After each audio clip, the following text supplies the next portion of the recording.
Hello, मेरा नाम doctor Anju Yadav है और मैं एक फर्टिलिटी स्पेशलिस्ट हूँ। आज हम एक बहुत ही इम्पोर्टेंट टॉपिक डिस्कस करने वाले हैं। आज हम बात करेंगे कि आईवीएफ ट्रीटमेंट में एम्ब्रियो ट्रांसफ़र के बाद आपको क्या क्या प्रिकॉशंस लेनी चाहिए जिससे कि एम्ब्रियो के इम्प्लांटेशन के चांसेस को बढ़ाया जा सके। आपके इनफर्टिलिटी ट्रीटमेंट में एम्ब्रियो ट्रांसफ़र एक एक्साइटिंग पीरियड होता है।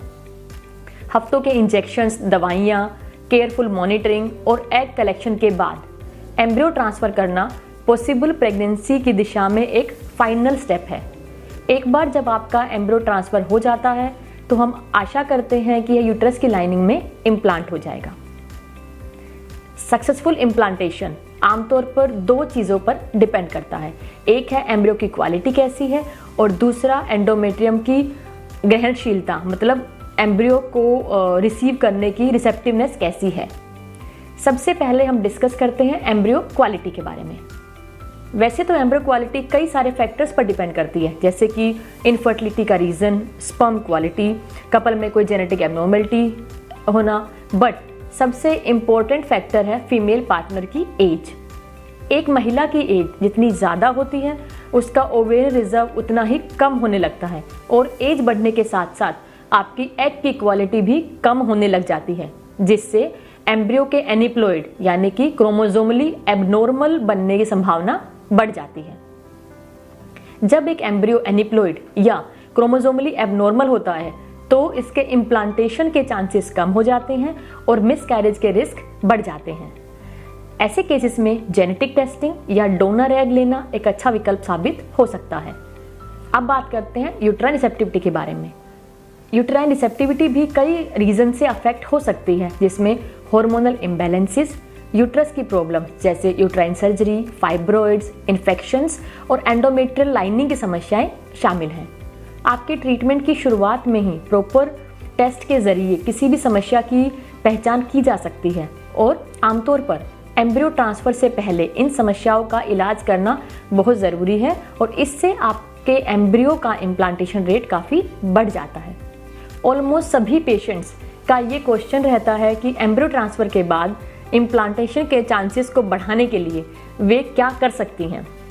देखिए, इम्प्लांटेशन एक नेचुरल प्रोसेस है और एक्चुअली एक बार एम्ब्रियो यूट्रस में ट्रांसफ़र करने के बाद इसके ऊपर हमारा बहुत कंट्रोल नहीं होता है, लेकिन फिर भी एम्ब्रियो ट्रांसफ़र के बाद कुछ सावधानियां ज़रूर बरतनी चाहिए जो कि आपकी मदद कर सकती हैं। सबसे पहला और इम्पोर्टेंट है रिलैक्स कीजिए। आईवीएफ का प्रोसेस आपके लिए फिजिकली और मेंटली टायरिंग हो सकता है, सो एम्ब्रियो ट्रांसफ़र के बाद का पीरियड में कुछ टाइम के लिए रिलैक्स कीजिए। रिलैक्स करने का मतलब ये कतई नहीं है कि आप बेड रेस्ट करें। इट जस्ट मीन्स कि इस टाइम में आप अपनी बॉडी का ज़्यादा ध्यान रखें, भरपूर नींद लें, अपने शरीर की सुने, जो आपको अच्छा लगता है वो करें, जिससे आपको पॉजिटिव एनर्जी मिलती है उस एक्टिविटी में आपको इन्वॉल्व करें। Avoid vigorous exercise, heavy exercise से बचें। हल्का व्यायाम जैसे चलना या योग करना ठीक है, लेकिन आपको हाई इम्पैक्ट एक्सरसाइजेस से बचना चाहिए। हैवी एक्सरसाइज यूट्राइन कॉन्ट्रैक्शंस को स्टिमुलेट कर सकते हैं और शरीर के तापमान को भी बढ़ा सकते हैं, जो कि इम्प्लांटेशन के लिए ठीक नहीं होता है। इसलिए आपको इस दौरान इंटेंस वर्कआउट जैसे दौड़ना, साइकिलिंग करना, स्विमिंग करना या भारी वजन उठाने से बचना चाहिए। अवॉइड हाई हीट, तेज़ गर्मी से बचें।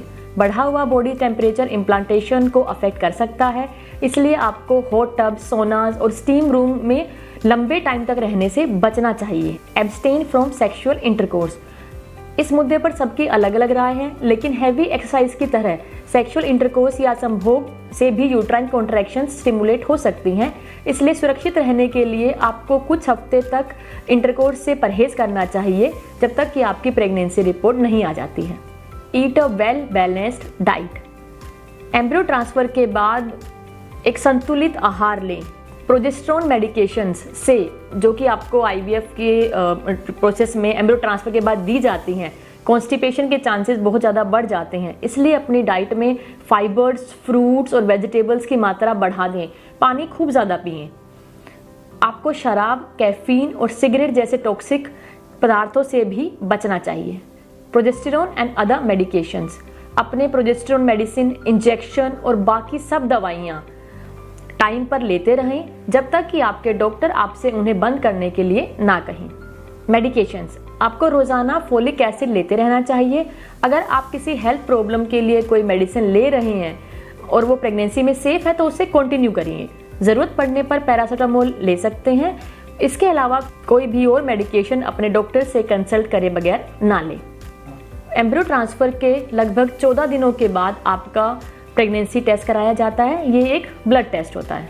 यह पता लगाने की प्रतीक्षा करना कि आप प्रेग्नेंट हैं या नहीं एक्साइटिंग और स्ट्रेसफुल दोनों ही हो सकता है। याद रखें, इन 2 सप्ताह के दौरान वेदा फर्टिलिटी टीम हर कदम पर आपकी मदद के लिए 24/7 अवेलेबल हैं। यदि आपके पास एम्ब्रियो ट्रांसफ़र प्रिकॉशन के बारे में कोई चिंता या प्रश्न है तो कृपया हमसे संपर्क करने में संकोच ना करें।